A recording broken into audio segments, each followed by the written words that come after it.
daawwattoota keenya kabajamoo qophii addaa kanaan bara 1970moota keessaa miseensa qabsaa qeerroo ganamaa kan turan qabsaa hangafticha obbo Jamaal Abdul Qaadir Sadaasaa tokko bara 2016 addunyaa kanarraa du'aan boqotanii biyya Neezerlaandis magaalaa Meeppilitti sirni awwaalchi isaanii raawwatame isinii dhiyeessinaa nu hordofaa.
اللهم اغفر له وارحمه اللهم اغفر له وارحمه اللهم نور له قبوره اللهم نور له قبوره اللهم وسع مدخله اللهم وسع مدخله يا رب ديلي سايساف ديسي يا رب قبري سايفسي يا رب دكان قبري سايفسي يا رب من ركب قبري خيسه خنجخنا يسابلسي يا رب فراح جنة يساف نوافي يا رب فراح جنة يساف نوافي إسان جل كبي سنون داو فراح جنة ربي سنياف ربي ور فراح جنة رجس ربي سناقودو هذا والسلام عليكم ورحمة الله وبركاته ورحمة الله وبركاته.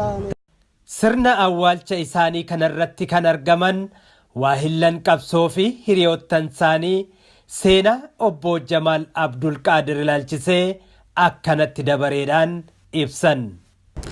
بسم الله الرحمن الرحيم الحمد لله رب العالمين والصلاة والسلام على أشرف المرسلين سيدنا محمد وعلى آله وصحبه أجمعين. إنا لله وإنا إليه راجعون. كل نفس ضائقة الموت صدق الله العظيم سبحانه وتعالى قال منها خلقناكم وفيها نعيدكم ومنها نخرجكم تارة أخرى صدق الله العظيم. هندك يسنيفوني قال أنا اتفقاتا كان نجتشو برباد جمال عبد القادر علي نما كم يكته واتنو سيراتي وارد بتشو برباد كان أفنمني كنا مكابسو سباساتي بيابه عربية أمبا كيسة أول لشاجرة كان درا هندي كيسنو بكجرتني ملتو ددا قبرما أك حركة تكون أوقاتني سنغافة هندي كيسنو بكجرتني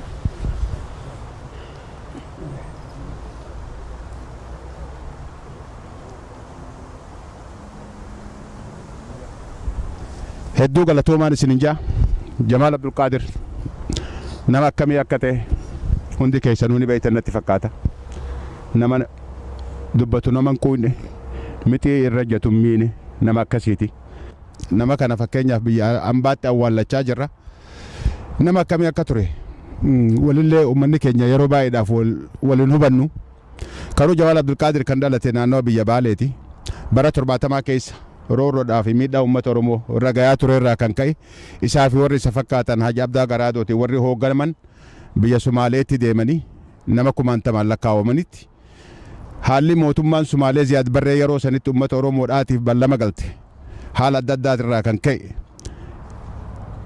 غافين إسان غافتن مي فيدين سنغوتو أبو را كان كاي بيا سومالي كي ستي همي دومي همي كان ولولا كابسو إملا كابسو تفوفني هما بيا يمنيت جاتشودا بيا يمنيت دفني بيا يمنيت برا ترباتما كيس أمتا كابساوتا كاك فلسطين الآتي في سبا يرترادا موتما راكنات نوسون تينيت يرو سنت عثمان سالا سبيتو هوغنا akkasuma komaandaroota warra Falastiinaati wajjin ilmaan Oromoodhaa baay'inaan dhibbaan meeqa kan lakkaawaman iddoo adda addaatti ramadamanii biyya Libaanan keessatti, Suuriyaa keessatti, Iraaq keessatti, Yaman keessatti murni Jaal Jamaal Abdulqaadir Yamanii ture.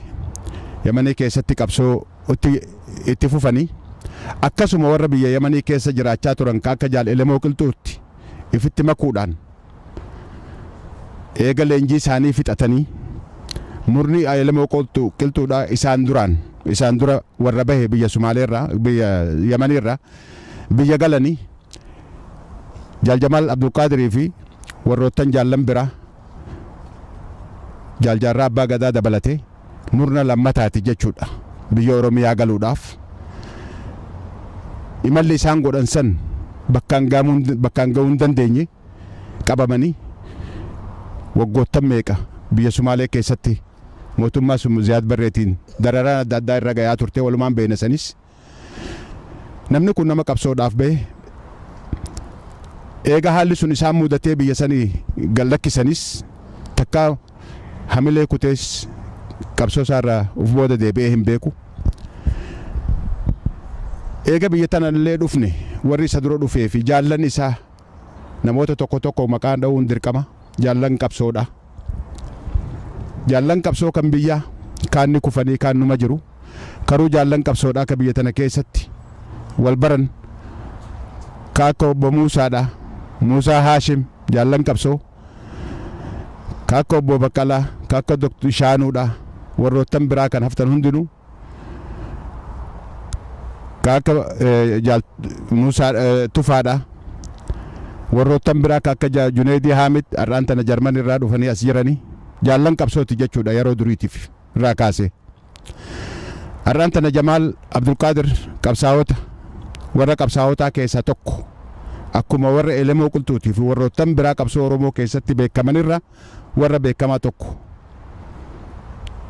Har'aan tana rakkoo roorroo biyya teenya irra jirturraa kan ka'e nama kana sitti awwaallanne biyya alagaatti biyya dhabarraa kan ka'e biyyoota adda addaa keessatti biyya Kanadaa keessatti qabsaa'onni dhugaa warri qabsoo jalqabaaf finiinsan har'a tola Oromiyaa guutuu wal geesse qaanqee ganamaa warri finiinsan akkuma Jamaal Abdulqaadir nu biraa deemaa jiru kanatti awwaallachaa jirra jechuudha. Kanaaf Jamaal Abdulqaadiriin hogguu nagaatti jennu isin warri har'a dhuftanii asitti argamtan hundi keessanuu ulfina galatoomaan isiniin jaa akkanumatti dhiisoo osoo hin ta'in isa wal galateeffannee wal biraa deemuu osoo hin ta'initti rakkoo uummanni keenya keessa jiru yeroo takkaa'u irraanfachuun nurra hin jiru. Har'a silaa carraan jiraate har'a namni keenya biyya keessatti dhumaa jira silaa Jamaal Abdulqaadir illee biyyuma isaatti galee bakka handhuura isaatti awwaalama ture. Karuu har'a ilmaan Oromoodhaa biyya isaan keessa jiran san keessattuu awwaalamuu dadhabaniiti bineensi nyaachaa jira. Qoonni keenya kana qoonni uumamneef kanaafi miti. Kanaaf har'a awwaallannee obboleessa keenya deemuu osoo hin ta'initti tokkummaadhaan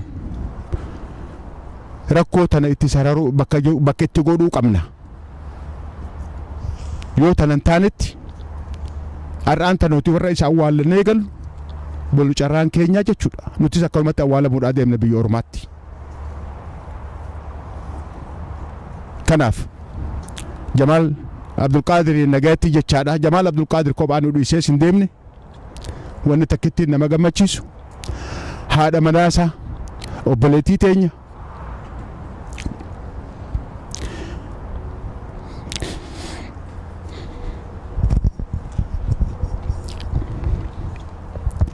akkasuma ilmaansaa Caaltuu Dirsituu badhaasuu fi bariisu saartuu jara kana dhiisee deeme qabsoo Jamaal Abdulqaadir godhe waan duraan godhe caala. Yoo Jamaal Abdulqaadir maal nama akkamii ta'e yoo baruu barbaaddan taate maqaan ilmaan isaaniitu gaya. Maqaan ilmaan isaa inni itti baase ni gaya.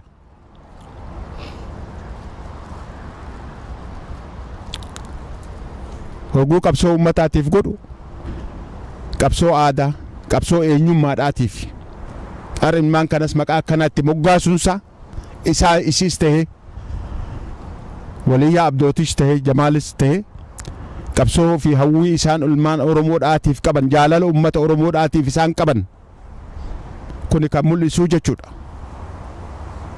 Kanaafuu wanni jechuun wanni gonuuta biraa takkallee hin jirtu. Wanni tun hundumaa eeggachaa jirti. Jiruu biyya Oromaa keessatti uummanni keenya dhumaa jiru qabsaa'onni kalee qaanqeen ganama tanarraan tana Oromiyaa guutuu wal geessee balbalaa jirtu tun warra qabsiise keessa Jamal Abdulqaadir Ali warra tokko jechuudha. Kanaaf uummanni Oromoota bira galata guddaa qaba. Isaan nagaatti jechaadha. Har'aan tana isa awwaallannee manatti dachaanee ka itti aanu awwaallachuudhaaf qophaa'uu osoo hin ta'initti biyya teenyatti dachaanee akka awwaalamnu dirqama keenya hunda jechuudha. Teenyee wal eeguun hin jiru kanaan booddee wanni eenyus hin jiru.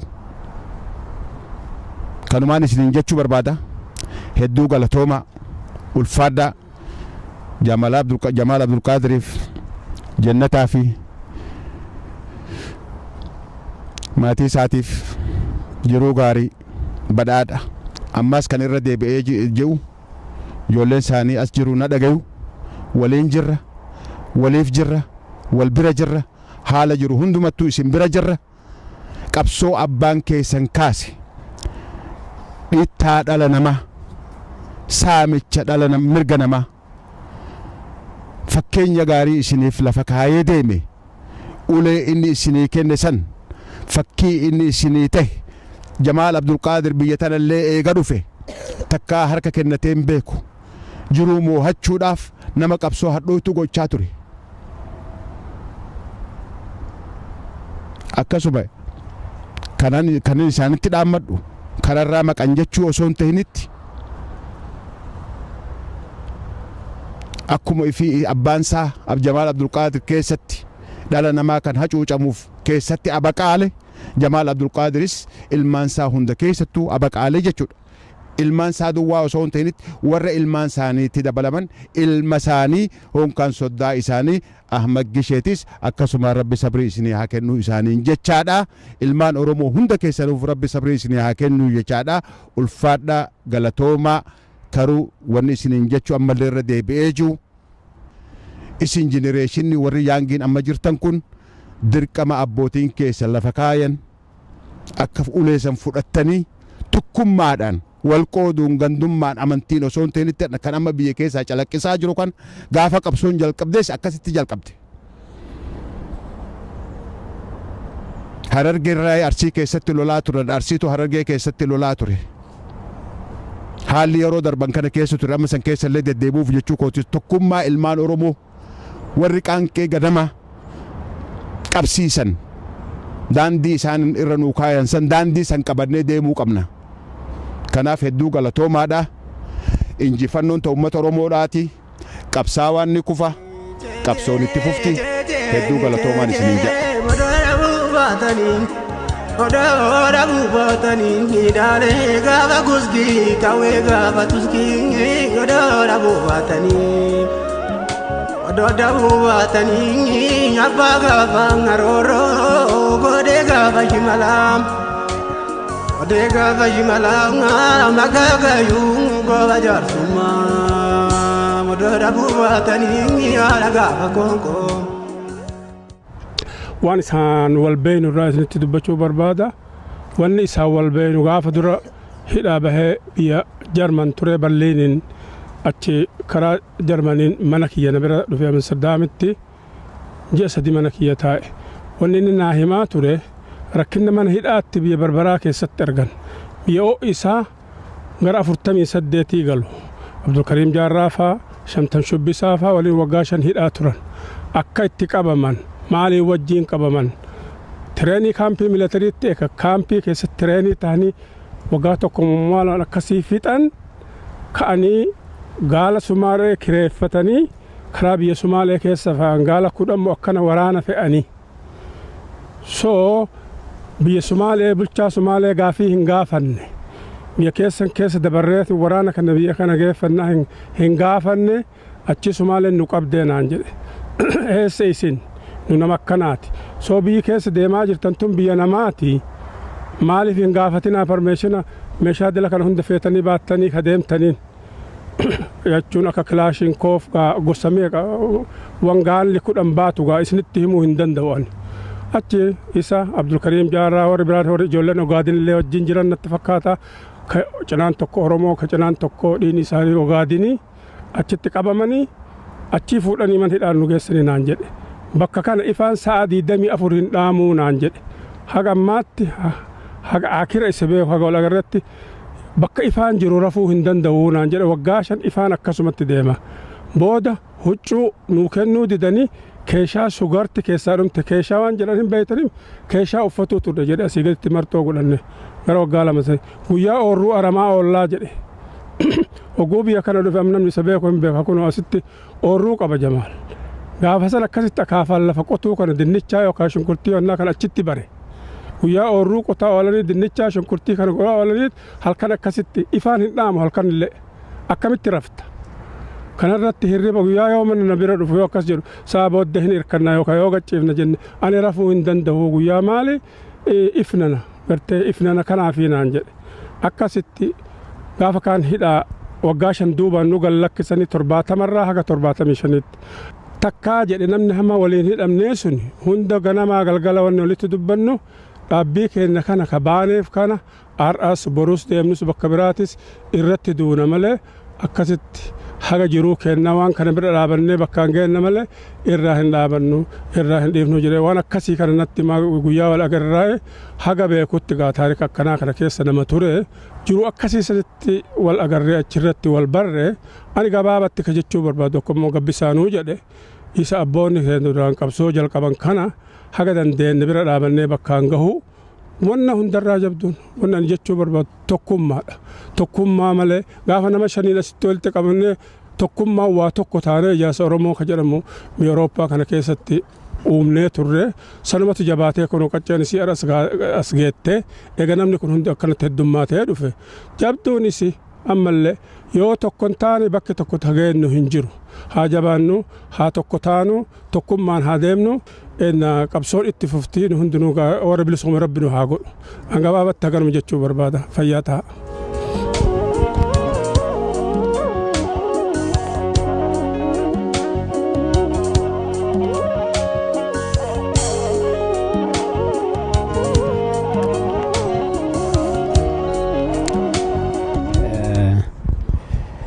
Har'a guyyaa gaddaati guyyaan gaddaa obboleessa keenya kakaleessa nu wajjin jiru kun mana dhugaatti geessinee biraa deemuuf deemna saniin duratti kaaniif Jamaal Abdulqaadiraanis hin dheeressu Jamaal Abdulqaadir ani har'a nama beekuu miti Jamaal Abdulqaadir gaafa inni ginnir keessaa bahu nama 6 gaafa inni bahee beekaa Jamaal Abdulqaadir hiriyaa kiyya umrii lennu tokko jecha nama amma awaan seewwama 59 yookaan akkana ta'u jechaadha nama 6 wajjin bahee jecha mucaa tokko labbattee jedhanii fi dhalli isaa Ogaadini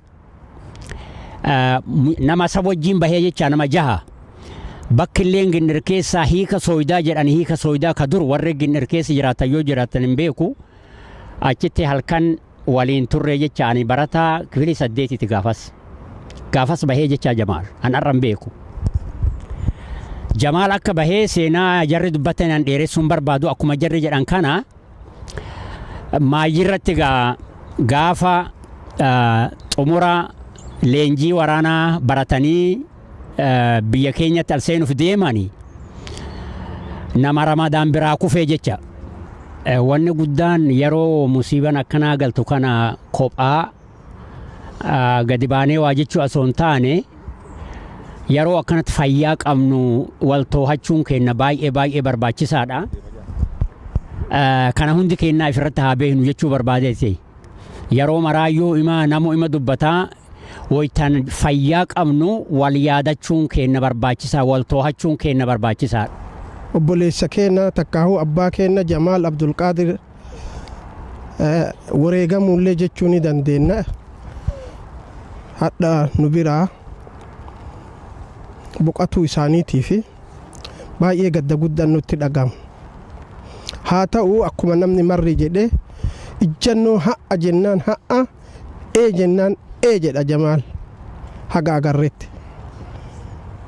Gaagaruu akkuma beeytanii seenaa isaanii akkuma duratti dubbatanii fixuu hin dandeenye.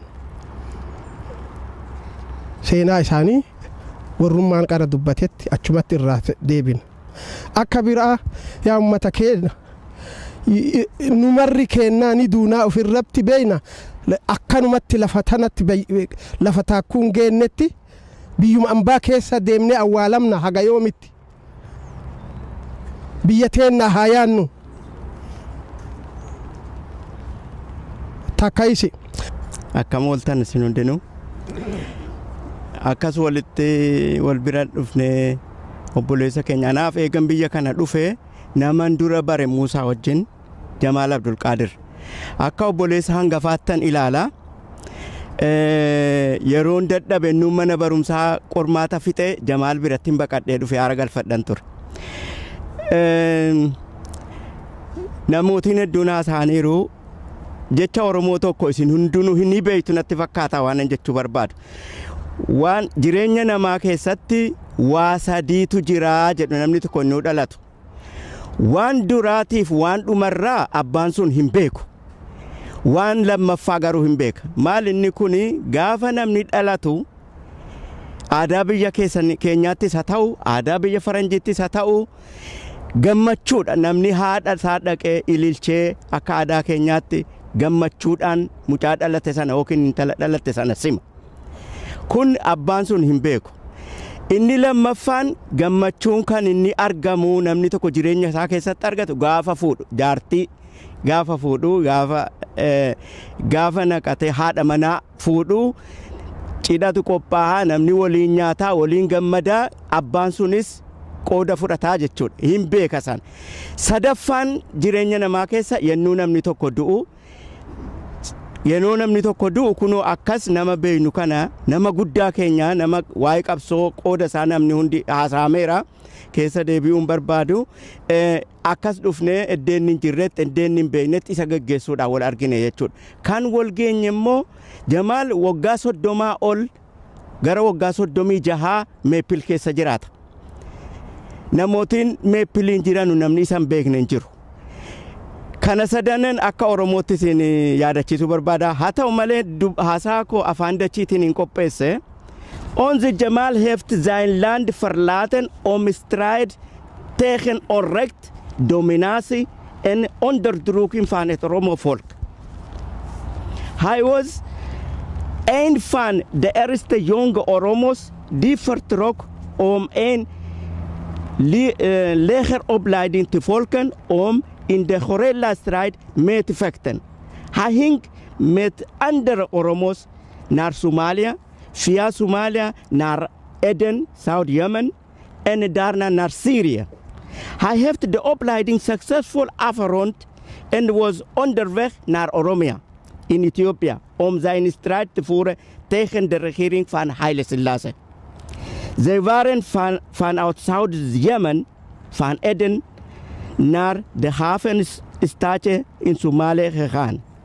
In Berbera wordt hij gearresteerd met 34 andere kameraden, onder andere Jarra Abagada. Duraan dursee maatii Jamaaliin rabbi sinaa jabeessuun jedha. Ilmaan Oromoo warras jirtanis obboleessa keenya akkanaa dhabuu keenya fi baay'ee gadda guddaa nutti dhagahama isinis jabaadhaan jedha. Jamaali ani namoonni kaan hundinuu waan dubbatanii gabbisaanis luleessanis dubbatanii waan jabaal ta'e ani Jamaal har'a nafsiisaatu rabbi jeennataa galchuu nu biraa deeme malee Jamaal waanin hamma har'aatti fudhadhee ilaalu qabsoo sabni keenya har'a gaggeessaa jiru kanarratti maal jedha Jamaal hidhaan ibiddi hoo keessatti hidhamne doorsifna achi nurra gahe takka abdii nukuchisiifne jedha. Takka abdii nukuchisiifne saba keenyaaf amma jirrutti nabsee keenya amma jirrutti kutannaadhaan utoo asiif achi hin jedhin tokkummaadhaan kutannaadhaan biyya keenyatti gallee biyya keenya akka biyya tokkootti saba bilisa ta'ee fi biyya bilisa ta'e gochuun nurra jedhe kan jedhu nu gorsaa ture Jamaal. Har'a fuutanii olaaltani dhaadannoon Jamaal jedhe hidhaanis beellis daarris wanti fe'ee duubatti nu nabbifne waan ilaalcha keenya qabnu waan saba keenya manaa baane kunun otoo hin cabsin otoo sammuu keenya gadi cabsin ittuuyyuu sammuu keenya jabeessee ittuuyyuu nu jabeessee jedhee natti himaa ture Jamaal. Muusanis kaasee gabbisaanis kaasee luleessanis kaasee dhugaan isiniin jedha bara biyya kana dhufnu nuti nama 5 nama 6 taanu.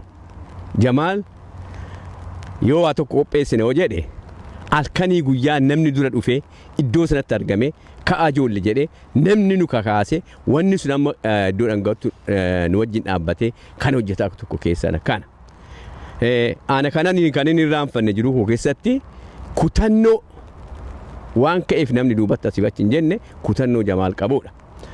Egaa maal goona obboleessa keenya dhabnee biyya abbaa isaatti otoo hin awwaalin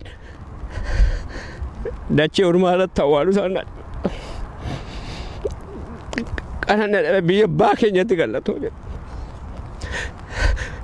Kun immoo haa ta'u malee immoo maal goona yaa ilmaan Oromoo akka Jamaal nuun jedhetti hin daddaaqinaa kutadhaa beelli rakkinni asii fi achis hin dabsine waan kutattanii kaatanii saba keessan jedheet Jamaal dubbata. Kaanii fi warri kaanuu dubbatanii kuni waan gorsi Jamaal jedhe suni har'a ijoollee keenya keessatti bobba'ee dargaggoon har'a dhalatte kana kaakayyuu nuu taatu dhalattee kanatti fufaa jirti. Qilleensa akka nu seenne Muusaa nama kaasee tokkummaa malee kan nu baasu hin jiru. Diinni keenya guddaadha. Diinni keenya addunyaan nu dura dhaabbata. Egaa har'a obboleessa keenya naa gaggeessinu kana tokkummaadhaan isa gaggeessina. Ani kanan jedhu gumaachisaa tokkummaadha. Jamaal waan jedhaa dureefi kanaaf waa bal'aas waa guddaas jechuun barbaadu jedhan obbolaan koo jedhanii gumaachi Jamaal tokkummaadha yaa ilmaan Oromoo tokkummaa jedha amma jechuu barbaada. Nu dhuftanii abbaa keenya soddaa kiyya qabsaa keenya gaggeessuuf bifa kanaan biyya garaagaraa illee dhuftanii warri as jirtanillee dhuftanii isa gaggeessuu keessaniif hedduu galatoomaa isiniin jedha. Jechaan hedduu gaddan nama dhagaamaa ana qofaa miti isin Oromoo hundarraa akaramee Oromoo hundarraa godaanee nama hunda miidha. Kanaaf namni marti bakka kana argamee isa gaggeessa hedduu galatoomaa isiniin jedha. Taani seenaa isaanii silaa namni hunduu keessa deemee jira. Waan takka qofa waan jechuu barbaadu kaleessa obboleessi kiyya Ameerikaa irraa bilbileet ijoolleen akkam jirtii jedhee na gaafannaan dubbachuu dadhabe beekta.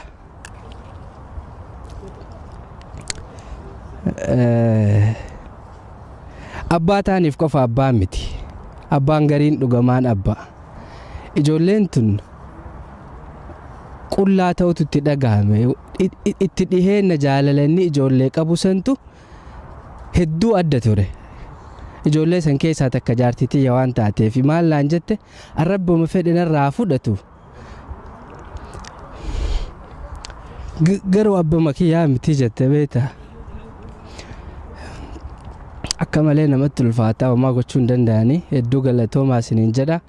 Taani odoo namni hundi haga danda'een akka isaasan gaafa ijoollumaallee waan itti amane saniif bahee kutatee karaa dheeraa keessa bahee haga danda'u lubbuu isaa wareegee ummata kanaaf haqaan waa buusuuf tattaafate miila isaasan osoo hordofanii bareeda har'aan tanallee haga achirraallee deebi'e abbaa gaarii ta'ee ijoollee oromummaa isii beektu ta qubee ofii barreessan ta afaan ofii dubbatan abbaa gaarii akkasii ta'uunillee nurraa barbaachisaa fakkaata. Nama gaarii dhabnee homaa waan goonu hin jiru namni hunduu garas deema. Isinilleen sabbaraa karama isaa sanaa hordofnu isiniin jedha fayyaa ta'a. Maqaa obbo maatii obbo Jamaaleetiin maqaa soddaa kiyyaatiin ijoollee isaa Badhaasoo, Araarsoo, Bariisoo, Caaltuu, Dursituu, Saartuu fi haadha manaa isaa Soddaatiitiyya. Haadha ijoollee tanaa maqaa waliyaatiin galatoomaa isiniin jenna. Amma asirraa namni dhuftanii waliin buna dhunnee achumaan akka maatiillee jajjabeessinu kanuma isinit dhaamaati. Galatoomaa warri seenaa isaallee asitti waliin yeroo isaa waliin dabarsitan akka gaariin nu himtan hedduu galatoomaa isiniin jenna. Fayyaa ta'aa isiniin jedha gara keenya gara maatiitiinillee. Hayyee egaa daawwattoota keenya egaa akkuma hordofaa jirtan turtanitti har'a qabsaa hangafaa fi qeerroo ganamaa har'a qeerroo qabsoo kana dhaalan dura qeerroo ganamaa jedhamanii bara 1960mootaa fi 70moota keessa qabsoo eegalanii har'a dhaalmaadhaan qeerroo har'aatiin gahan obbo Jamaal Abdul Qaadir akkaataa kanaan seenaan isaanii himamaa ture. Namni seenaa dalage yoomiyyuu akkaataa kanaan hawaasa isaa keessatti uummata isaa keessatti seenaan isaa bara baraan himamaa dhalootatti darbaa hafa jechuudha. Egaa waa hunda caala kan nama gaddisiisu hangafoota qabsaa'ota Oromoo keessaa obbo Jamaal Abdul Qaadir har'allee Oromiyaan harka diinaa waan jirtuuf biyyatti galanii haala kanaan sirni awwaalcha isaanii raawwachuu hin dandeenye. Har'a sirni awwaalcha isaanii bakka maatiin firoottan biyyoota garaagaraarraa Oromoo walgayetti as biyya Neezerlaand magaalaa Hoogfeenitti raawwatamee jira jechuudha.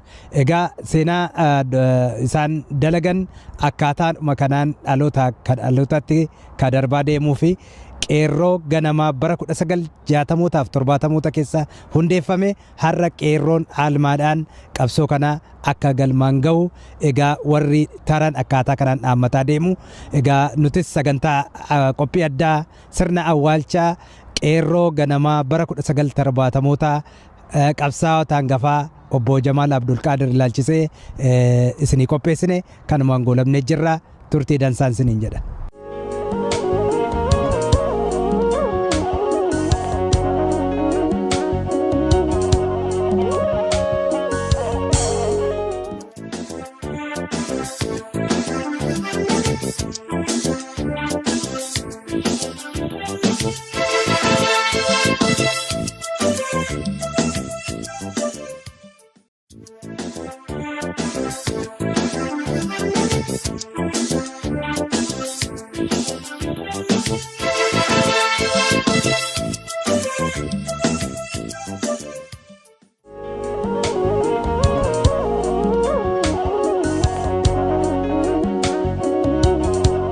Daawwattoota keenya kabajamoo qophii addaa kanaan bara 1970moota keessa miseensa qabsaa qeerroo ganamaa kan turan qabsaa hangafticha obbo Jamaal Abdul Qaadir Sadaasaa 1 bara 2016 addunyaa kanarraa du'aan boqotanii biyya Neezerlaandis magaalaa Meeppilitti sirni awwaalchi isaanii raawwatame isinii dhiyeessinaa nu hordofaa.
اللهم اغفر له وارحمه اللهم اغفر له وارحمه اللهم نور له قبوره اللهم نور له قبوره اللهم وسع مدخله اللهم وسع مدخله يا رب ديلي سايساف ديسي يا رب قبري سايسا إبسي يا رب دكان قبري سايبسي يا رب من ركب قبري خيسا خنجا خنا يسابلسي يا رب فراه جنة إساف نوافي يا رب فراه جنة إساف نوافي إسان جل كبي سنون داو فراه جنة ربي سنياف ربي ور فراه جنة رجس ربي سناقودو هذا والسلام عليكم ورحمة الله وبركاته السلام ورحمة الله وبركاته sirna awwaalcha isaanii kanarratti kan argaman waahillan qabsoo fi hiriyoottan isaanii seenaa obbo Jamaal Abdul Qaadir ilaalchisee akkanatti dabareedhaan ibsan.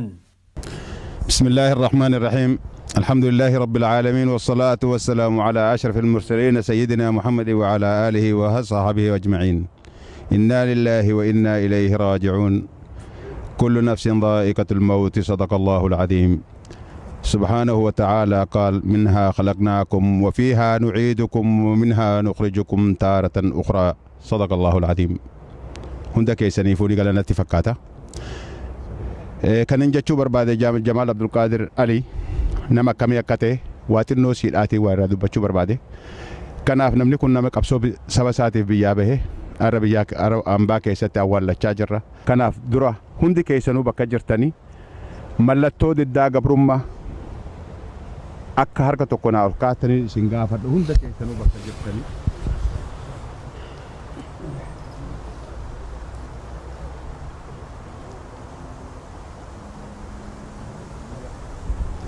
hedduu galatoomaan isin jaa Jamaal Abdul Qaadir nama akkamii akka ta'e hundi keessanuu ni beektan natti fakkaata nama dubbatu nama quunne miti irra jatummiine nama akkasiiti nama kana fakkeenyaaf biyya ambaatti awwaallachaa jirra nama akkamii akka ture walillee uummanni keenya yeroo baay'eedhaaf waliin hubannu karuu Jamaal Abdul Qaadir kan dhalate naannoo biyya Baaleeti bara 70 keessa roorroodhaaf miidhaa uummata Oromoo ragayaa ture irraa kan ka'e isaa fi warri isa fakkaatan Haji Abdaa Garaadooti warri hoogganaman biyya Sumaaleetti deemanii nama 90 lakkaawamanitti haalli mootummaan Sumaalee Ziyaad Barree yeroo sanitti uummata Oromoodhaatiif ballama galte haala adda addaatirraa kan ka'e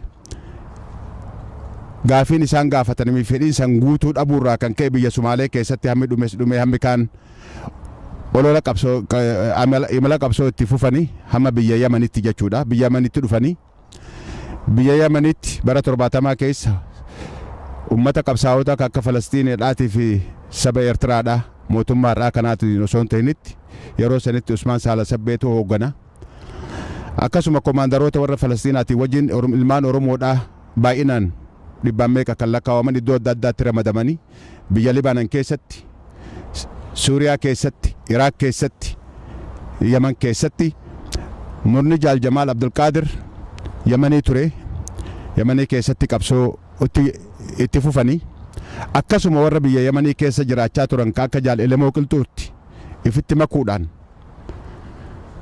eega leenjii isaanii fixatanii murni Elemoo Qilxuudhaa isaan dura warra bahe biyya Sumaaleerraa biyya Yamaniirraa biyya galanii Jaal Jamaal Abdul Qaadirii fi warroottan jaallan biraa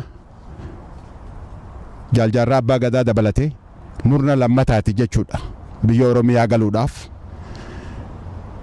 imalli isaan godhan san bakkaan ga'uu hin dandeenye isin bira jirra qabsoo abbaan keessan kaase dhiittaa dhala namaa saamicha mirga namaa fakkeenya gaarii isiniif lafa kaayee deeme ulee inni isinii kenne san fakkii inni isinii ta'e Jamaal Abdul Qaadir biyya tanallee eega dhufe takkaa harka kennatee hin beeku jiruu moo'achuudhaaf nama qabsoo hadhootu gochaa ture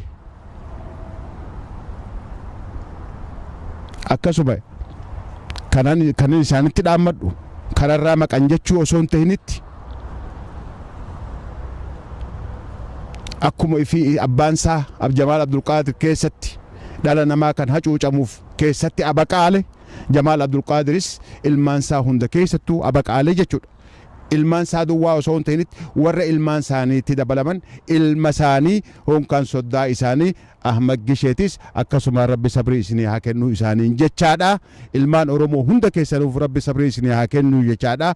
Ulfaadha galatoomaa karuu wanni isiniin jechuu ammallee irra deebi'ee jiru.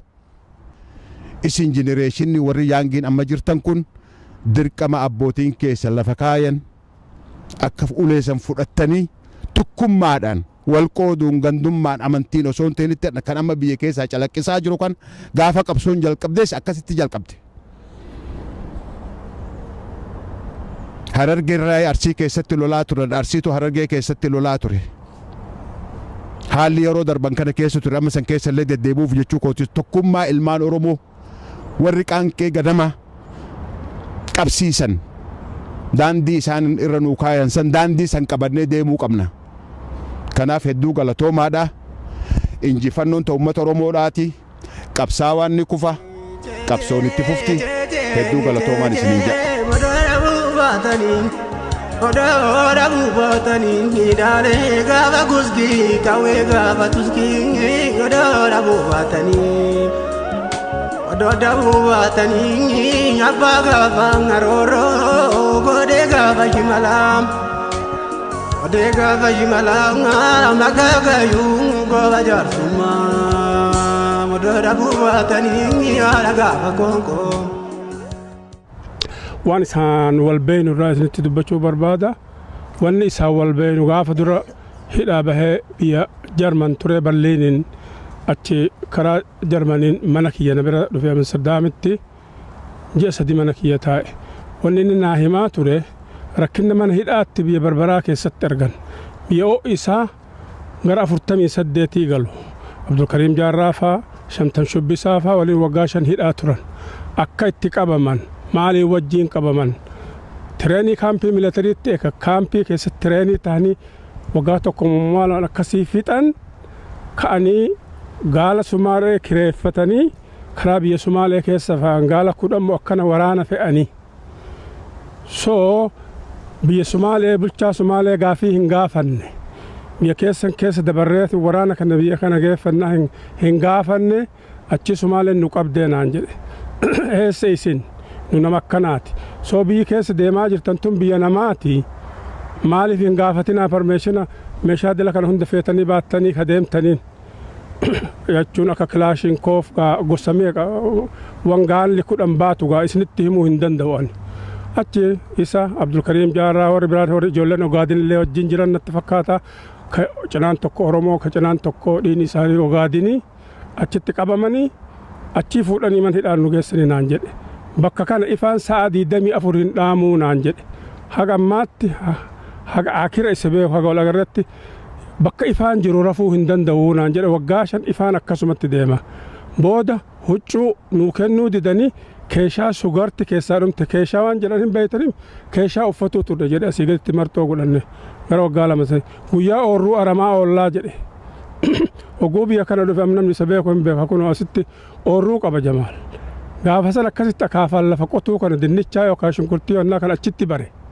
Guyyaa oorruu qotaa oolanii dinnichaa shunkurtii kana qotaa oolanii halkan akkasitti ifaan hin dhaamu halkan illee akkamitti rafta. Kanarratti hirriba guyyaa yoo mana na bira dhufu yoo akkas jedhu sa'a booddee hin hirkannaa yookaan yoo gachiifna jenne ani rafuu hin danda'u guyyaa maali ifnana gartee ifnana kanaafi naan jedhe. Akkasitti gaafa kaan hidhaa waggaa 5 duubaan nu gallakkisanii 70 irraa haga 75tti. Takkaa jedhe namni hamma waliin hidhamnee sun hunda ganamaa galgala wanni walitti dubbannu dhaabbii keenya kana ka baaneef kana har'as boruus deemnus bakka biraatis irratti duuna malee akkasitti haga jiruu kennaa waan kana bira dhaabannee bakkaan geenna malee irraa hin dhaabannu irraa hin dhiifnu jedhee waan akkasii kana natti guyyaa wal agarraa'e haga beekutti gaa taarika akkanaa kana keessa nama ture jiruu akkasii sanitti wal agarree achirratti wal barre ani gabaabatti ka jechuu barbaadu akkummoo gabbisaanuu jedhe isa abboonni duraan qabsoo jalqaban kana haga dandeenye bira dhaabannee bakkaan gahu wanna hundarraa jabduun wanna ani jechuu barbaadu tokkummaadha. Tokkummaa malee gaafa nama 5 asitti walitti qabannee tokkummaa waa tokko taanee ijaarsa Oromoo ka jedhamu Awurooppaa kana keessatti uumnee turre sanumatu jabaatee kun qacceen isii as geette eega namni kun hundi akkanatti heddummaatee dhufe jabduunis ammallee yoo tokkon taane bakki tokko tageennu hin qabamanii waggoottan meeqa biyya Sumaalee keessatti mootummaa Ziyaad Barreetiin dararaan adda addaa irra gayaa turte walumaan beeynasanis namni kun nama qabsoodhaaf bahe eega haalli sun isaan mudatee biyya sanii gallakkisanis takka hamilee kutees qabsoo isaarraa uf booda deebi'ee hin beeku. Eega biyya tanallee dhufne warri isa dura dhufee fi jaallan isaa namoota tokko maqaan dha'uun dirqama jaallan qabsoodha. Jaallan qabsoo kan biyyaa kaan ni kufanii kaan numa jiru karuu jaallan qabsoodhaa ka biyya tana keessatti wal baran ka akka obbo Muusaadha. Muusaa Haashim jaallan qabsoo ka akka obbo Baqqalaa ka akka Dr. Shaanuudha warroottan biraa kan haftan hundinuu ka akka Muusaa Tufaadha warroottan biraa ka akka Juneedii Haamid har'aan tana Jarman irraa dhufanii as jiranii jaallan qabsooti jechuudha yeroo duriitiif irraa kaase. Har'aan tana Jamaal Abdulqaadir qabsaa'ota warra qabsaa'otaa keessaa tokko akkuma warra Elemoo Qulxuutii fi warroottan biraa qabsoo Oromoo keessatti beekamanirra warra beekamaa tokko. Har'aan tana rakkoo roorroo biyya teenya irra jirturraa kan ka'e nama kana sitti awwaallanne biyya alagaatti biyya dhabarraa kan ka'e biyyoota adda addaa keessatti biyya Kanadaa keessatti qabsaa'onni dhugaa warri qabsoo jalqabaaf finiinsan har'a tola Oromiyaa guutuu wal geesse qaanqee ganamaa warri finiinsan akkuma Jamaal Abdulqaadir nu biraa deemaa jiru kanatti awwaallachaa jirra jechuudha. Kanaaf Jamaal Abdulqaadiriin hogguu nagaatti jennu isin warri har'a dhuftanii asitti argamtan hundi keessanuu ulfina galatoomaan isiniin jaa. Akkanumatti dhiisoo osoo hin ta'in isa wal galateeffannee wal biraa deemuu osoo hin ta'initti rakkoo uummanni keenya keessa jiru yeroo takkaa'u irraanfachuun nurra hin jiru. Har'a silaa carraan jiraate har'a namni keenya biyya keessatti dhumaa jira silaa Jamaal Abdulqaadir illee biyyuma isaatti galee bakka handhuura isaatti awwaalama ture. Karuu har'a ilmaan Oromoodhaa biyya isaan keessa jiran san keessattuu awwaalamuu dadhabaniiti bineensi nyaachaa jira. Qoonni keenya kana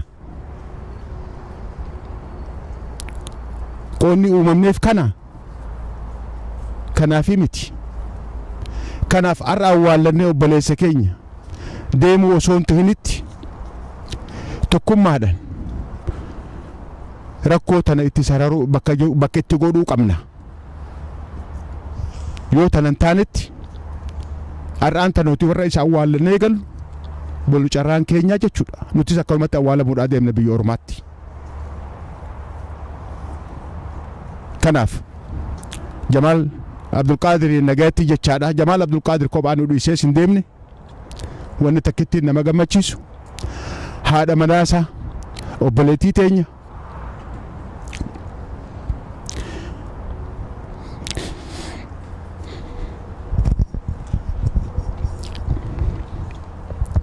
akkasuma ilmaansaa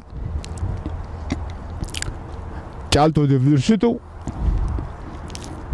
badhaasuu fi bariisu saartuu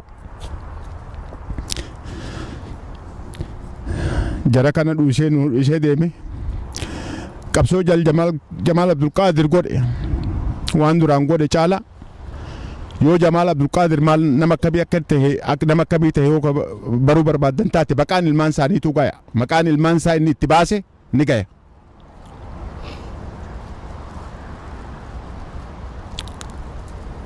Hogguu qabsoo uummataatiif godhu qabsoo aadaa qabsoo eenyummaadhaatiif har'a ilmaan kanas maqaa akkanaatti moggaasuunsa isiis ta'e Waliyyaa Abdootis ta'e Jamaalis ta'e qabsoo fi hawwii isaan ilmaan Oromoodhaatiif qaban jaalala uummata Oromoodhaatiif isaan qaban kuni kan mul'isuu jechuudha. Kanaafuu wanni godhu biraa takka illee hin jirtu. Wanni tun hundumaa eeggachaa jirti. Jiruu biyya Oromaa keessatti uummanni keenya dhumaa jiru qabsaa'onni kalee qaanqeen ganama tanarraan tana Oromiyaa guutuu wal geessee balbalaa jirtu tun warra qabsiise keessa Jamal Abdulqaadir Ali warra tokko jechuudha. Kanaaf ummanni Oromoota bira galata guddaa qaba. Isaan nagayatti jechaadha. Har'aan tana isa awwaallannee manatti dachaanee ka itti aanu awwaallachuudhaaf qophaa'uu osoo hin ta'initti biyya teenyatti dachaanee akka awwaalamnu dirqama keenya hunda jechuudha. Teenyee wal eeguun hin jiru kanaan booddee wanni eenyus hin jiru. Kanumaan isiniin jechuu barbaada. Hedduu galatooma ulfaadhaa Jamal Abdulqaadiriif jannataa fi maatii isaatiif jiruu gaarii badhaadha. Ammas kan irra deebi'ee jiru ijoolleen isaanii as jiru na dhagayu waliin jirra waliif jirra wal bira jirra haala jiru hunduma. In de Horella strijd met vechten. Hij hing met andere Oromos naar Somalia, via Somalia naar Eden, Zuid-Jemen en daarna naar Syrië. Hij heeft de opleiding succesvol afgerond en was onderweg naar Oromia in Ethiopië om zijn strijd te voeren tegen de regering van Haile Selassie. Zij waren vanuit Zuid-Jemen, van Eden, naar de havenstadje in Somalië gegaan. In Berbera wordt hij gearresteerd met 34 andere kameraden, onder andere Jarra Abbagada. Duraan dursee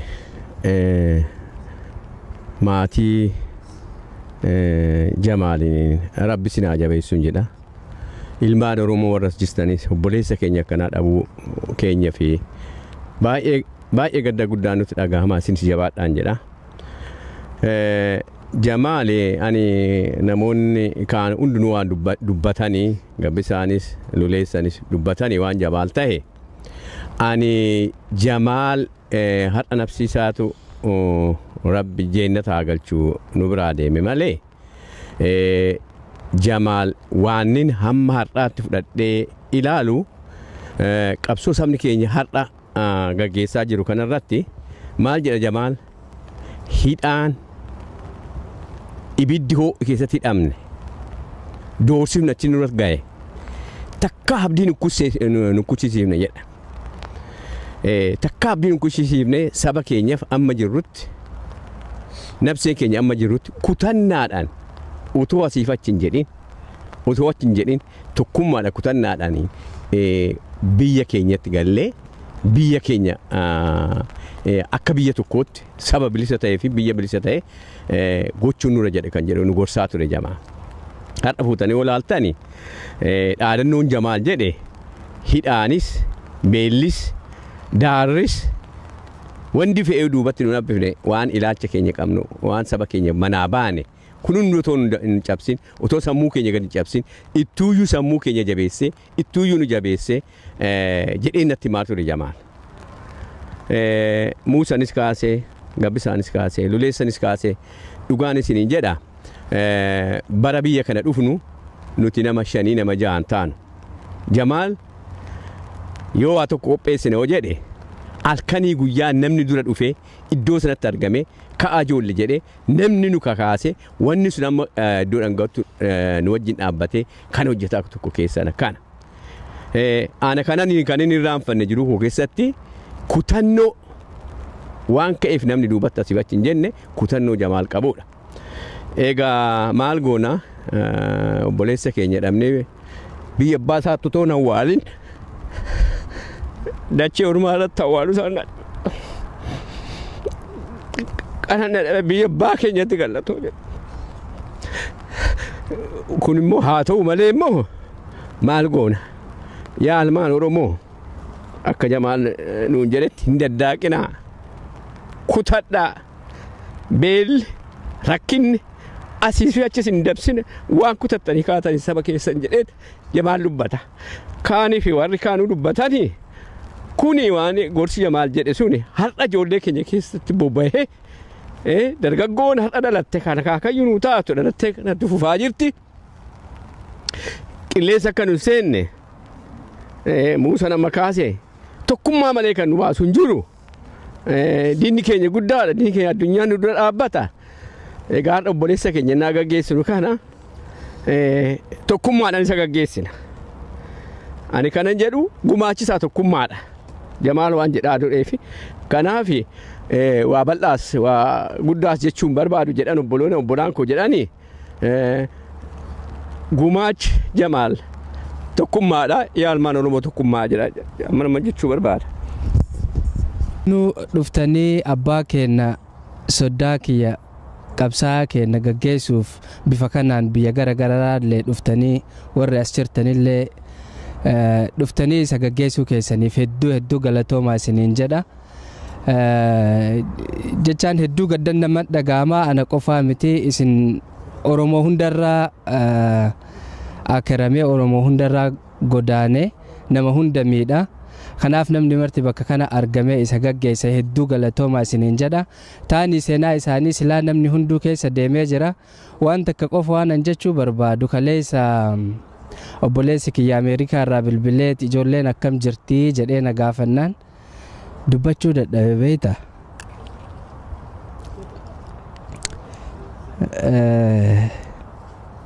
Abbaa taaniif qofa abbaa miti. Abbaan gariin dhugamaan abbaa. Ijoolleen tun qullaa ta'utu itti dhagahame itti dhiheenya jaalalanni ijoollee qabu santu hedduu adda ture.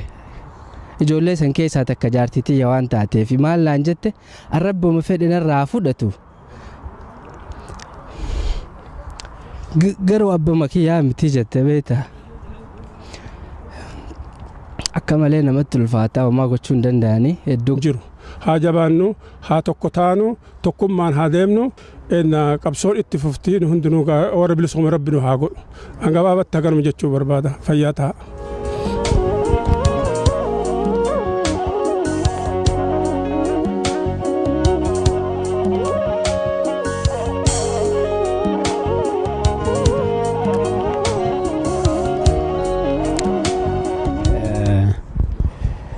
Har'a guyyaa gaddaati. Guyyaan gaddaa obboleessa keenya kakaleessan wajjin jiru. Kun mana dhugaatti geessinee biraa deemuuf deemna. Saniin duratti kaaniif Jamaal Abdulqaadiraanis hin dheeressu. Jamaal Abdulqaadir ani har'a nama beekuu miti. Jamaal Abdulqaadir gaafa inni ginnir keessaa bahu nama jahaan gaafa inni bahee beekaa. Jamaal Abdulqaadir hiriyaa kiyya.